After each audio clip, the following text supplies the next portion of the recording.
Welcome to the NonProfit Voice, a podcast series brought to you by NonProfit Pro, the go-to resource for nonprofit management and strategy. In each episode, we're going to sit down with leaders of nonprofit organizations, the people responsible for paving the way for our sector, along with key technology strategy partners who are transforming our industry. Here at the NonProfit Voice, we'll have refreshing conversations in which we will all learn more about the convergence of nonprofit and technology. Be sure to follow us on social media and visit our website to find more episodes of the NonProfit Voice. And you can download all of the NonProfit Voice episodes on iTunes, Google Play, or Spotify. We will have all the links down below. Hey, what's going on, everyone? Welcome back to the NonProfit Voice. I'm New T, Editor-in-Chief of NonProfit Pro, and I'll be your host for today's episode. And as always, thank you so much for joining us today. So I have two guests on the line with us today. So everyone, please join me in welcoming Elyse Taub, Senior VP of Development and Marketing at Smile Train, and Dan Saunders, Director of Nonprofit Marketing at Conrad Direct. Welcome, guys. How are you both doing today? Great. Thanks so much. I'm excited to chat a little about direct response and kick off this week. Doing great. Thrilled to be here. It's a real honor. Appreciate all the work that NonProfit Pro does for the industry, and it's great to be with you today.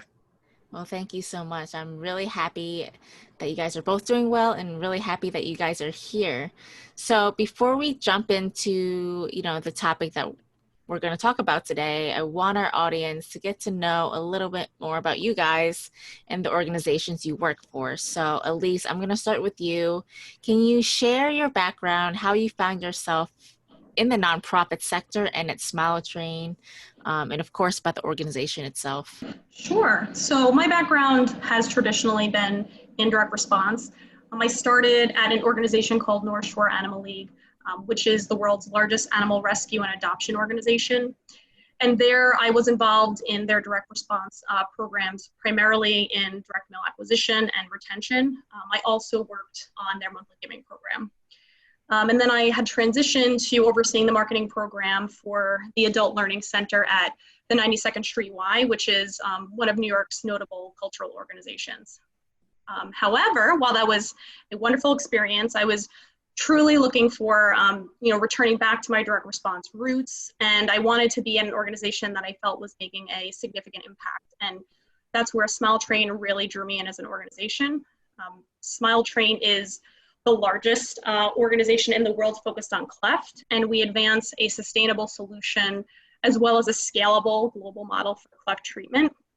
And kind of tipping the hat to impact, for the last 20 years, we have supported safe and quality cleft care for more than 1.5 million children around the world.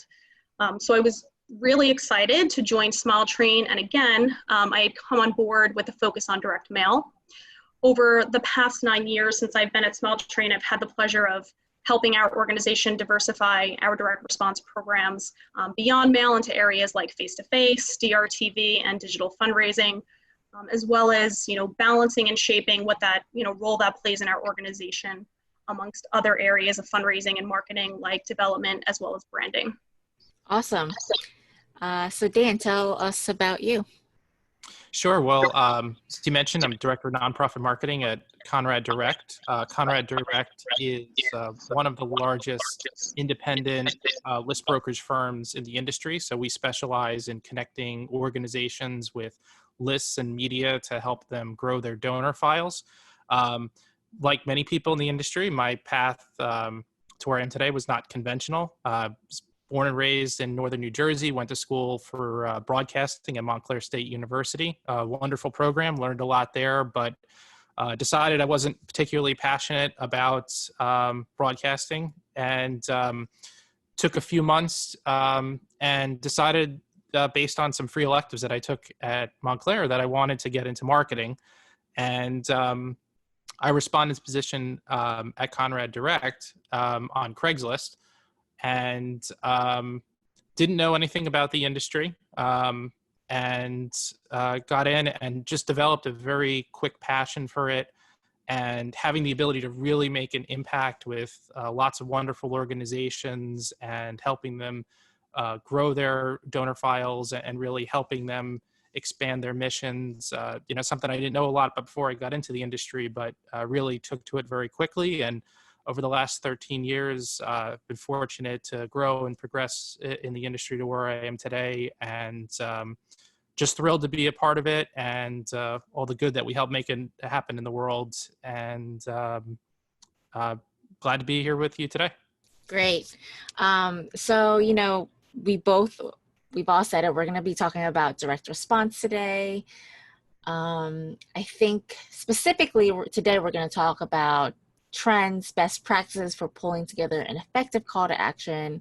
We're going to talk about online, offline integration, and so much more. So let's just get to the first question. And Dan, I'm going to relay this to you because, Conrad is kind of in the thick of direct response fundraising, and you guys work with so many wonderful organizations.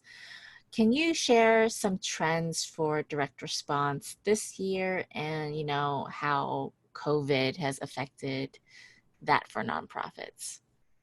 Sure, absolutely. Well, like a lot of vendors, we had a lot of difficult conversations when the scope of COVID-19 became apparent and the impact that it could potentially have on nonprofit fundraising. And we modeled a lot of our advice over how we helped clients navigate during the Great Recession, and that was that it's okay to be cautious and pull back a little bit if you're uncertain, but it's just super important to stay in the mail so that you can get a true read of the marketplace, because there's a lot of assumptions that don't come to pass, and sometimes things work out the opposite the way that you're going to.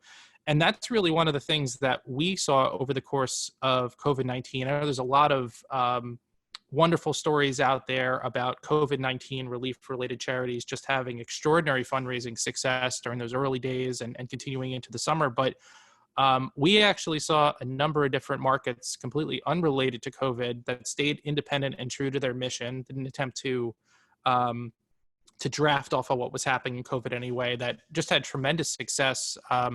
Really what I would call either peak level or end of year December level results during those March and April periods, which I don't think anybody expected. And what we really saw is the organizations that stayed the course, that stayed at the mail, really kind of were able to get through those early days without any hiccups and have been able to sustain that success through the summer. And I think that's the one dominant trend that nobody really saw coming, was that the dynamics of COVID-19, with the fact that you have people who are that traditional direct mail donor class spending more time indoors, of course, and having more time to dedicate to the mail, ended up creating a dynamic that was really that was really positive for direct mail response, and that is something that we've seen sustained. So that's probably the biggest trend, is that COVID has not had the impact on non-COVID related causes the way that many people feared and thought would happen.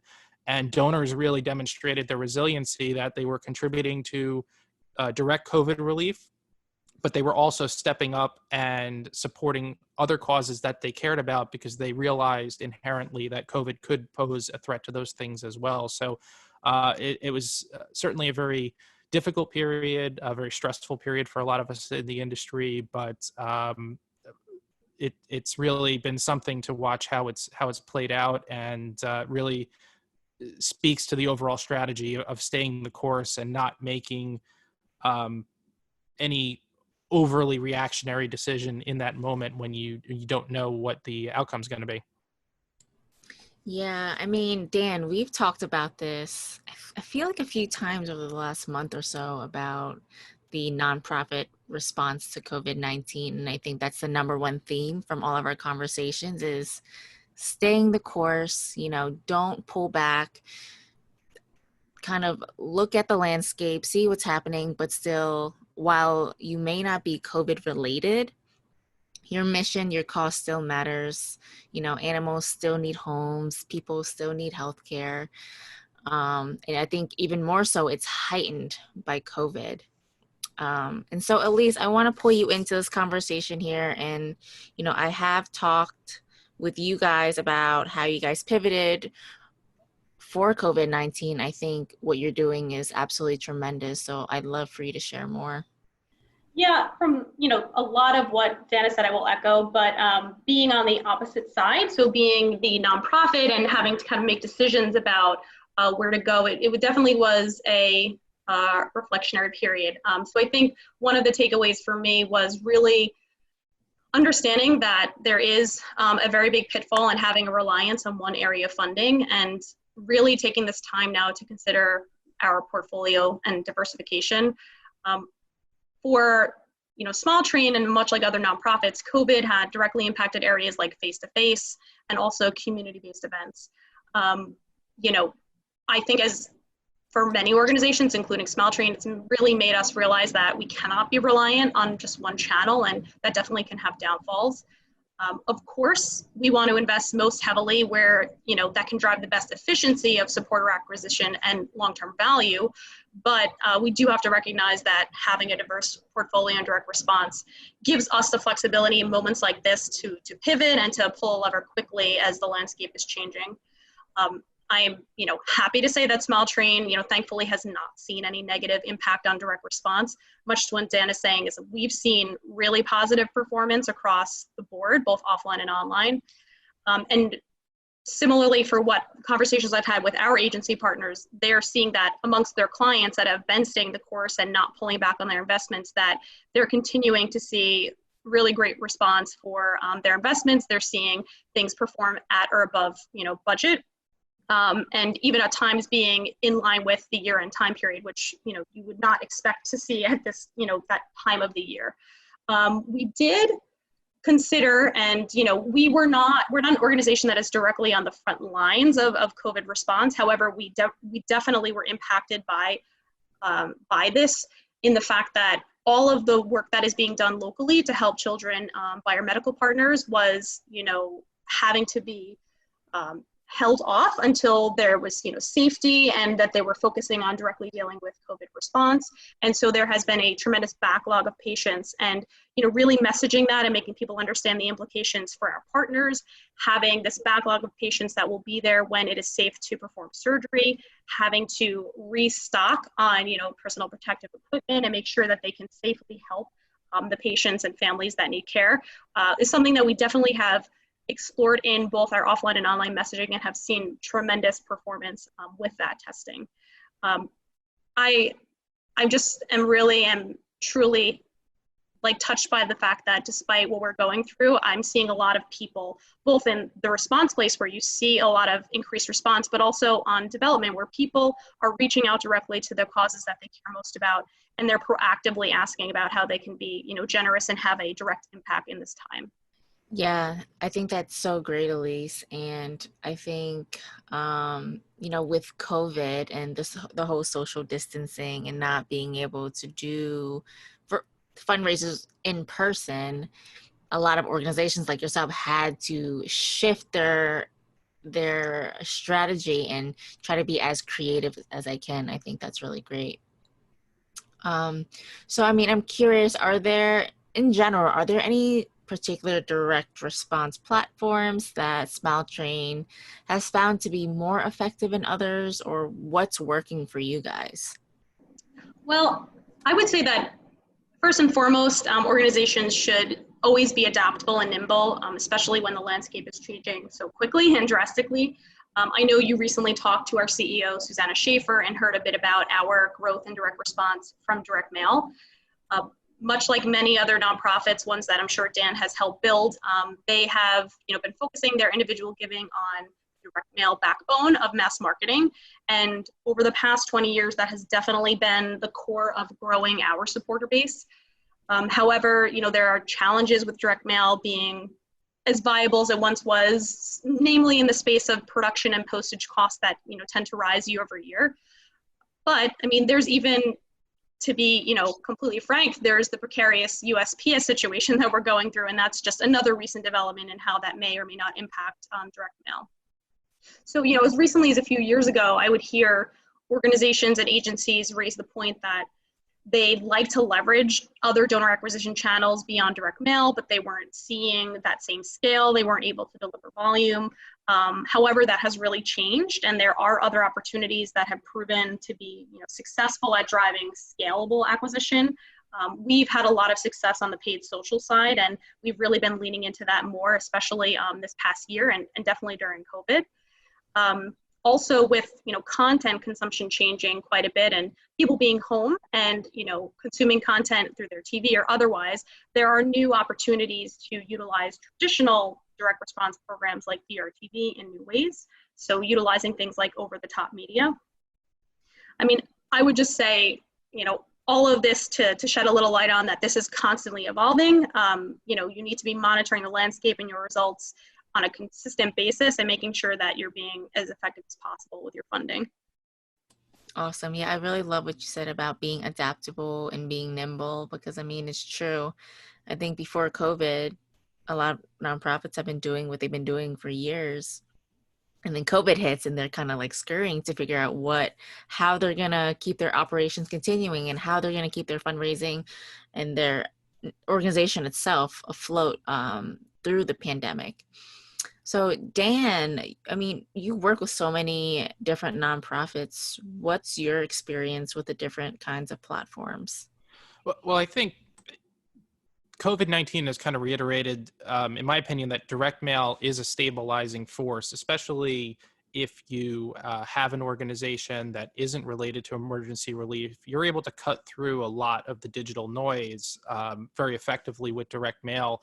It's funny, a lot of the things that we kind of take for granted with direct mail are the reason why it works.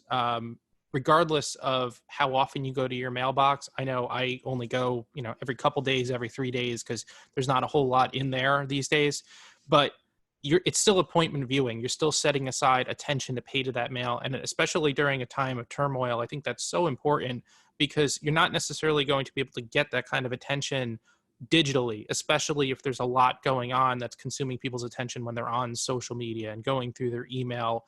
And I think that really speaks to the value of direct mail in uncertain times, is that it's able to cut through that attention in the way that other mediums can't. But I actually want to echo something that Elyse said, and I think she summed up really well, is the importance of having a diversified mix and also blurring the lines a little bit about what exactly we consider direct response channels to be.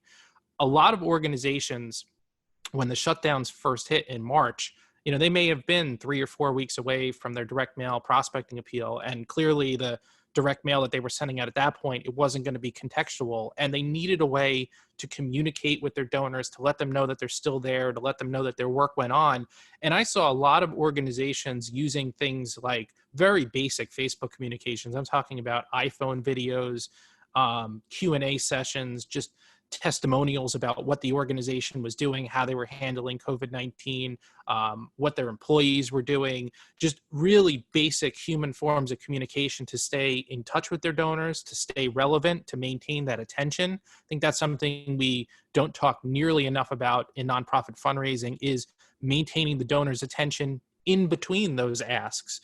And I think what it did was it reminded a lot of donors that the organization's still there, that their mission could be negatively impacted by COVID-19, either directly or indirectly because of donors shifting resources elsewhere. So these causes were fresh in the minds of donors when the mail piece did arrive 3 or 4 weeks later. And I think it just speaks to how vital of a role things like social media and email can play. And a lot of the organizations I work with knew 90% of their revenue is generated from direct mail, but these other direct response channels can still play a vital role in reinforcing messaging and communicating with donors in between those direct mail asks. And I think we saw a lot of that being demonstrated, especially during the early days of the shutdown. Yeah, for sure. And I really like that you reiterated how vital direct mail is to nonprofits, because, you hear all these things that technology is advancing and online fundraising is booming, and direct mail is dying, which is obviously, we all know that that's not true at all. So while we're on this topic, Dan, especially with COVID still happening and, it's going to be here for at least the short term. We don't know when this is going to end. What are the elements of an effective effective call to action. Can you share any must-dos and things to avoid? Sure. And I think this is really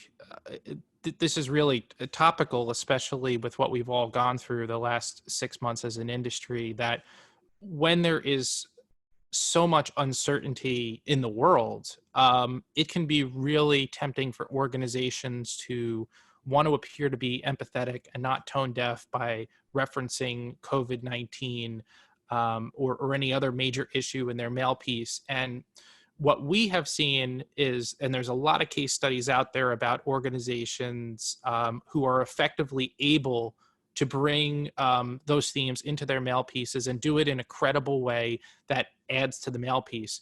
But a lot of what we were seeing and hearing in the industry is that organizations that tried to kind of shoehorn COVID-19 into their mail pieces just to be empathetic, to not come across tone deaf, that didn't have the desired effect, or in some cases it actually may have had a negative effect. And I think what that speaks to is the importance of staying true to your mission. And honestly, some of the most effective packages that we see today are the tried and true institutional or membership packages, things like membership statements or member card appeals that focus more on the institutional nature of the organization. They insulate you a little bit from changes in the news or changes in the marketplace because they are strictly institutional in nature. And having these evergreen packages that you can mail through different periods that you know you're not going to have to try to keep up with the news cycle. Because especially with direct mail, we often find that even if you catch lightning in a bottle and you're able to capitalize on a news cycle, that's very difficult to sustain because it takes so long to get the next mail going. And having institutional packages which focus on your organization's mission, the impact that you're making in the world, that's much more sustainable than trying to chase news cycles or even trying to chase different types of engagement devices. Now, it's okay to have those things because every donor is motivated differently. The ideal scenario is to have institutional appeals being the bedrock of your organization, and then from there trying to supplement it with either issue-based appeals or things like petitions and surveys to reach that broader audience. But really trying to stabilize your program by focusing on the people that are investing in your organization and not necessarily responding to an engagement device or a gimmick in a mail piece. I love that. Elyse, can you share your thoughts on this? Yeah, I mean, to echo a bit of what Dan said too, is there are, you shouldn't be changing things so drastically when the actuality is that things that have worked tend to work for quite a bit of time. So the control packages that we have in direct mail and in acquisition tend to be ones that have effectively worked before COVID, after, and for extended periods of time. And it's typically, capturing that, lightning in a bottle. It's hard to beat a long-standing control. As far as how to effectively build a call to action, I would say that I don't know that it's completely formulaic across the board. I do think that every organization should really be developing testing structures, whether that be in direct mail or in the online space, and being able to identify what's going to work best for them. However, we have had learnings, from our own experiences, and I do think it has some value for others.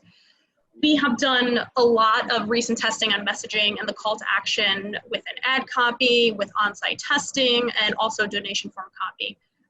We've moved the needle on conversion by simply bringing clarity to a prospective supporter, stripping out some of the less impactful brand language, and really focusing on direct language that has a specific outcome, so a supporter can see what the impact is when they respond. So, for example, we tested out of more branded copy where we would say give smiles today, and we tested into donate now and save a child's life. Very direct, specific, and urgent. Even focusing on one word to drive optimizations, shifting from save a life today to save a life now, and bringing just a bit of urgency, increased click-through and conversion rate. But beyond the testing, we have done quite a bit of market surveying, and we've included messaging reception so that we can gain an understanding of the call to actions that would most likely motivate prospective supporters to donate.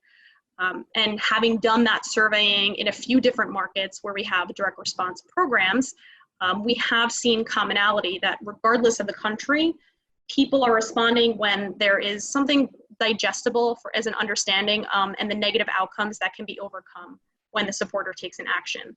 So for Smile Train, we found that most people may not know how common clefts are, or they don't understand that a cleft is a medical condition and it can have impacts on health and development.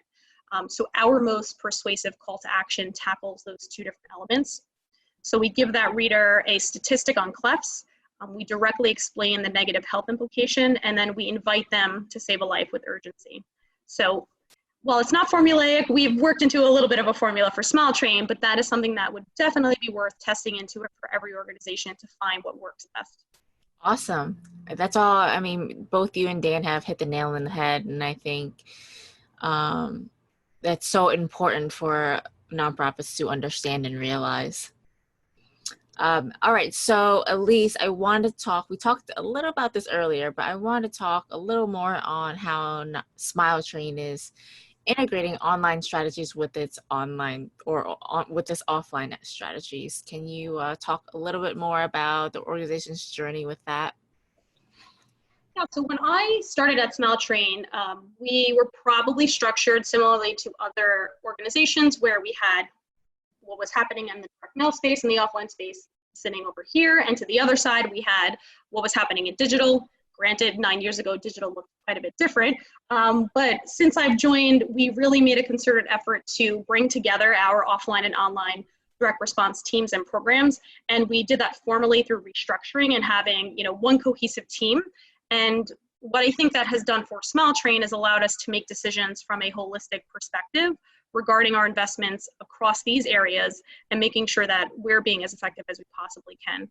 And that definitely is a cultural shift. I think, many organizations may not be prepared to make that kind of transition, but it really, marries together the organization's interests and also, allows you to take risks across the board and not be so concerned with whose budget is being impacted or, what revenue is going where. It really makes you focus on making things impactful as possible for the organization. Regardless of the channel, for us, whether that be paid social, direct mail, or DRTV, we're still considering the same metrics. So, cost per acquisition, average gift, retention rates, and ultimately long-term value. But we do, in fact, we see behaviors that are different based off how we acquire a donor and their engagement thereafter. So, that does inform how we communicate with and cultivate supporters.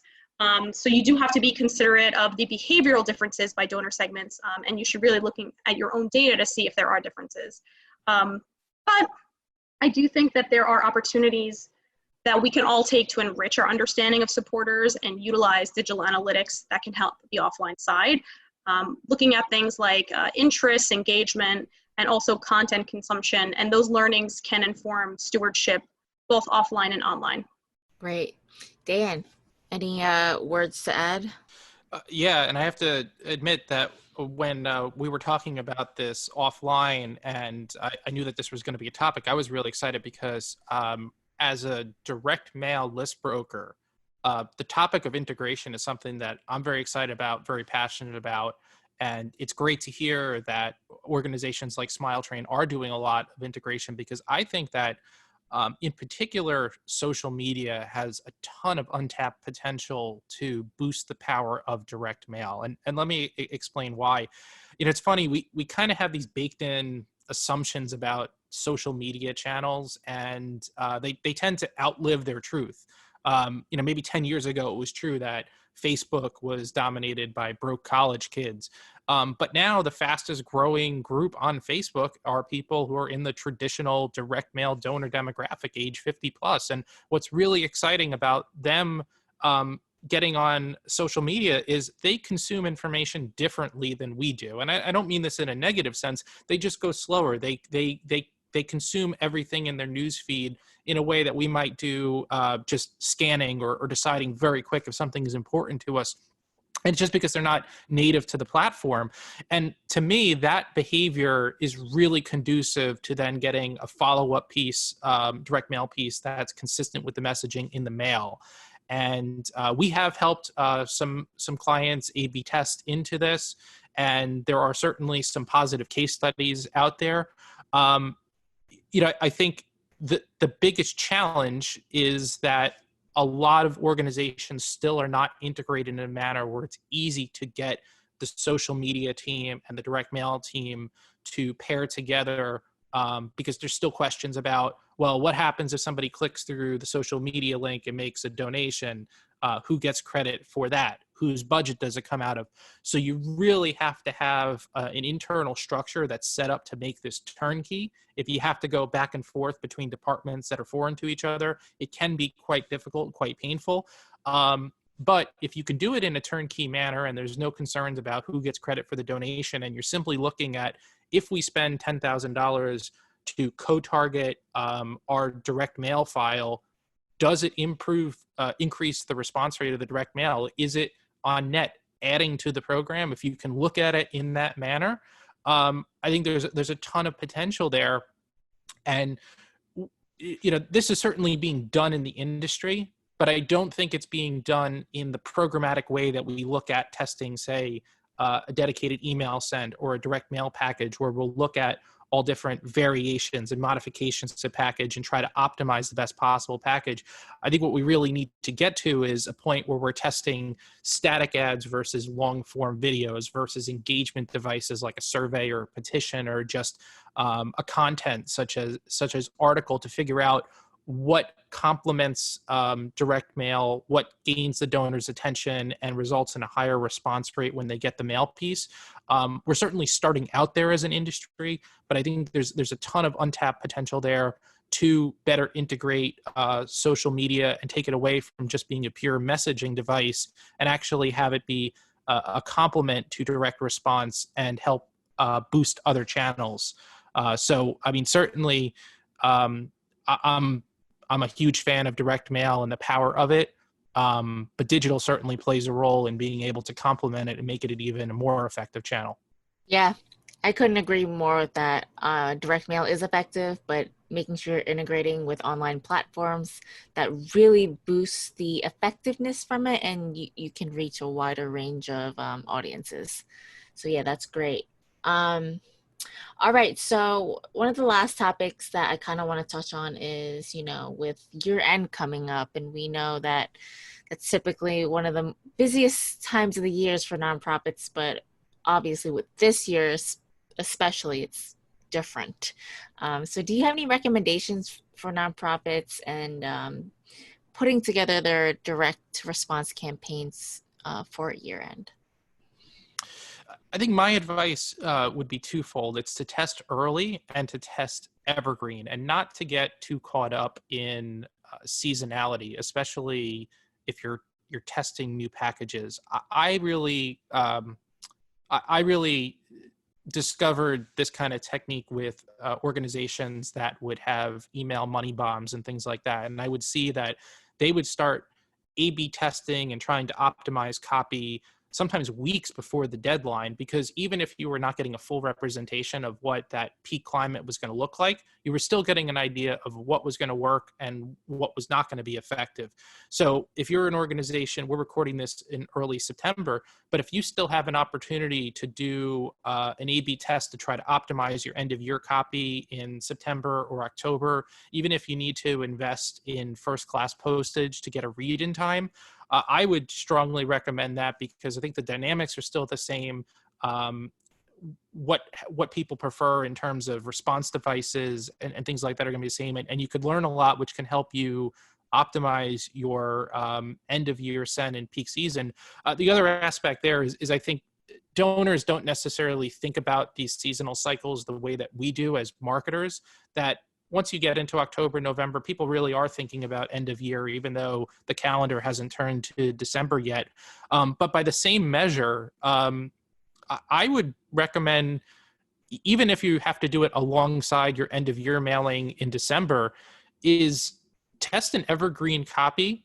Now, granted, it may not outperform your end of year copy because it's not going to be contextual, it's not going to be timely.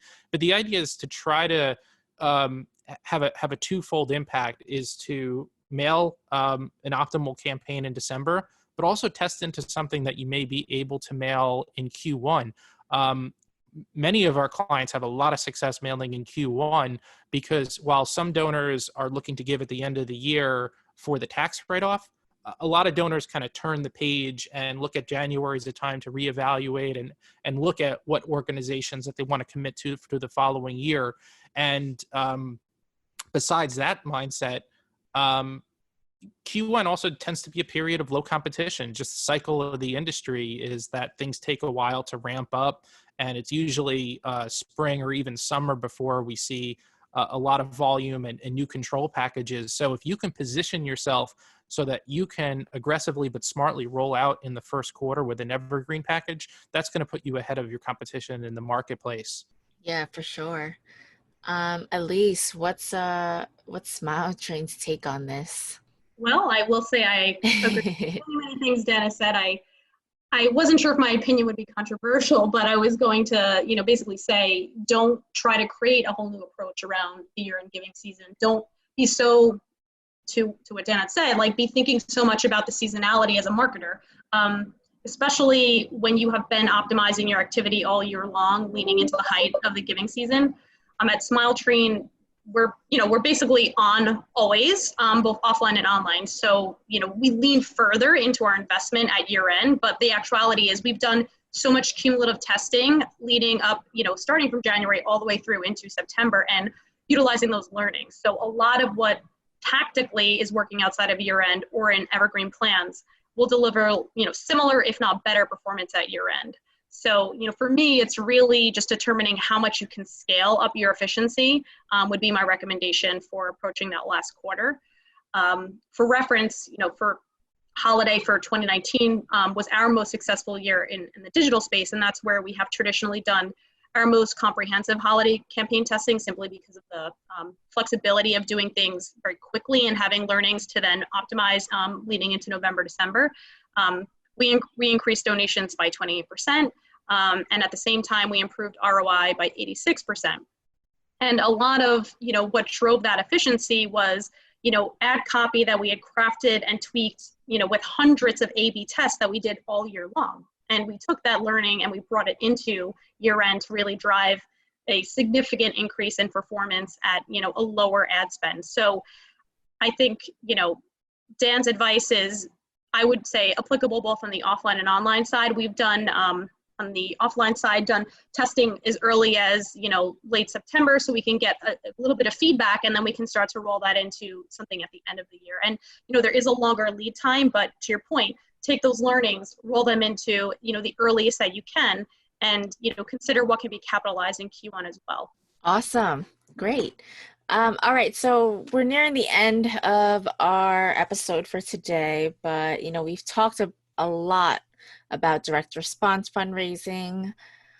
So I'm curious, I asked everyone on the show this, if there's one piece of advice that you could give to nonprofits who are listening today, what would it be?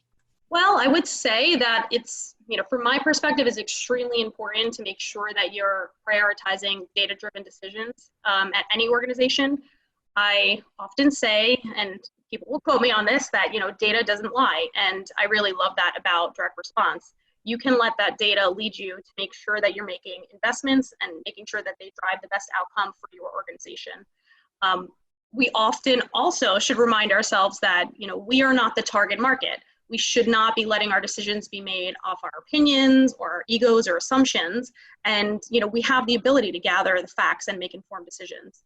And then my last point to kind of tack on top of that is just as much as you are able to, is to try and build a risk-taking culture at your organization and making sure that there's comfortability in a test and learn process. And that will ultimately just help you, come out with answers based on actual outcomes rather than sitting in a room and arguing over an opinion. I love that. Dan, what's your one piece of advice for nonprofits today? I think my top piece of actionable advice would be that if your organization does not have lifetime value readily available in front of you, that would be an investment that I would make yesterday. especially as we're heading into what could be a prolonged recession. And if it's not a recession, a period of prolonged unemployment, there's a lot of people that believe that eventually the downturn is coming. On the fundraising side, that some of it has just been kind of stalled off by the initial emotional reaction to the pandemic, and that there could be a difficult time ahead in 2021. And it's just so important for organizations, if they're going to go into a period like that, to really get a handle of not just what's producing the best return on cost, but what really is producing the most lifetime value, bringing in the highest retention rate. And I mean that both on package techniques. Before, we were talking about engagement devices versus straightforward institutional appeals, but also channels as well. What channel is producing your most loyal, valuable donors? And those are going to be the packages and the techniques that you're going to want to fall back on if you do fall into a period where response rates do come down. But besides that, just stay the course and do not get too caught up in macroeconomics, because it's really easy to look at the economic picture and to think that things are going to be bleak. But you just don't know unless you're in the mail or unless you're sending those emails. It's just so important to stay out there, because even if the environment isn't favorable, if there's a lot of groupthink in the industry and a lot of organizations do pull back, like I believe we did see during those early months of the lockdowns, you could find that it's favorable for you. So it's really important to have that counterintuitive mindset and to just always be out there collecting data, and not getting bogged down too much in the macroeconomics. Control the things you can control, but don't worry about the things that are well beyond it. Yeah, that's great advice.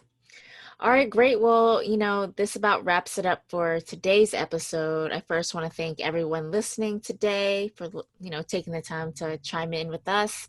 And Elyse, Dan, it's been an absolute pleasure having you both on. Thank you so much for joining me today on the Nonprofit Voice and sharing your insights and expertise on direct response fundraising. Thanks so much. It's been a pleasure. Thank you so much. It's been a real pleasure speaking with you both and this great conversation, and really enjoyed it. And thanks for everything that you do for the industry. So on behalf of Nonprofit Pro, we'll all see you on the next episode of the Nonprofit Voice. Have a great day, everyone.